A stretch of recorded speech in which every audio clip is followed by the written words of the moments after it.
What's up, everybody? Welcome to Podcast Now. I'm Alex, and in this video, I want to talk about an update on Transformers Reactivate, and it's that there are no updates coming in the near future. Now, I know how weird that sounds, and I was thinking, okay, well, when it comes to the title, when it comes to the first words you're going to hear me say, it does sound pretty odd, but I want to cover my back on this. They actually say it themselves. So you go over to their Twitter, and they literally say an update on Transformers Reactivate. See, so it is technically an update. And they say, we know that everyone has been patiently waiting for updates on Transformers Reactivate. However, we won't be revealing any new content this year. Your passion and enthusiasm powers our mission to create the Transformers game fans have been waiting for, and we've now shifted to developing the game in Unreal Engine 5. Stay tuned for exciting reveals and epic developments in 2024. Autobots roll out. So I will say, the switching of engines, pretty cool. Unreal Engine 5.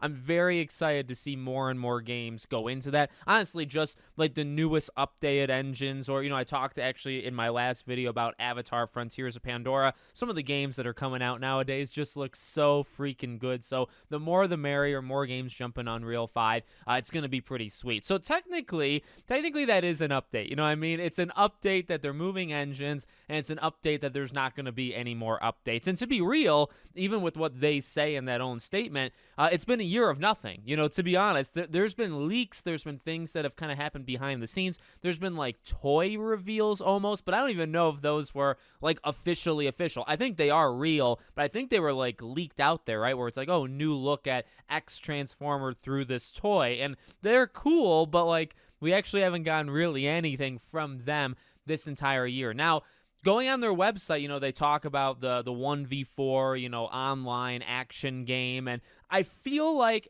at some point, because I check it every so often, but I don't check it like daily, I swear that there was something about 2023, whether it was a beta or something else. Maybe I'm making that up. Maybe I've said it in a past video and I can kind of like check myself later. We'll see, but that's no longer there. So going on their website, whether I just made that up or not, there's nothing regarding 2023. And that's, at this point, looking at the calendar, I will say this was a game that I was hoping for, but very much not expecting at the Game Awards. In fact, we literally got this game announced last year at the Game Awards. Now, we had known, or we at least heard rumors of this game for a very long time before then, but we officially got the announcement last year, almost 1 year to the... I actually almost find it funny that they're choosing the day before this year's Game Awards to announce something like this. So, is it disappointing? Yeah, I'm not going to sugarcoat that, honestly. Maybe that's where I would, turn and face it versus other people that would maybe, ignore or just not mention that out loud.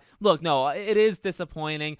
At least I believe that at some point they said that we were supposed to get stuff this year. And even if I'm making that up, in my head, and I really am not trying to, the way that they say it in that statement definitely sounds like something probably should have come out this year. And this goes back to do you announce games too early and all that jazz we've talked about hundreds of times, right? I don't think this is an example of a game that is announced too early, because I really think you could get something 2024. But look, the engine change, that takes a lot of time. Okay, that takes substantial time. So I hope we can get something playable next year. And even if not that, the worst case scenario that would still be pretty okay would be seeing the game. Let's see in-engine, in-game, let's see the gameplay, right? Let's see how this game actually operates. We know a little bit, but we haven't, fully seen it. So let's do that. If they can squeeze out a beta next year, that would be great. A full-on release, I would have said 2024 makes a lot of sense. I would have actually said that yesterday, but now seeing this and the engine change,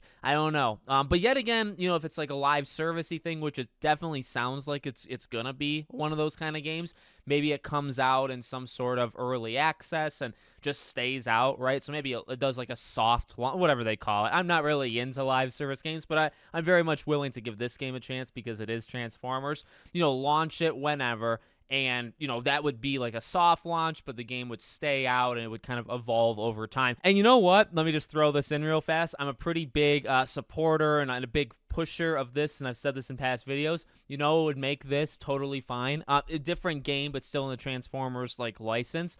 You know, Activision Blizzard and Microsoft. You got 2 games. You got more than that, but you got 2 games in Fall of Cybertron and War for Cybertron, and those 2 games are phenomenal. You got it. You can just do it on Game Pass. I know you got to redo the licensing. I understand it's not as easy as pressing the space bar and you're done, but you know what? I think that would make this worth it. And those are the 2 best. By the way, there's other Transformers games. Those are the 2 best ones. Hot take. Let me know what you guys think. Make sure you're subscribed to the channel, bell icon turned on, and I hope to see you all on the next one.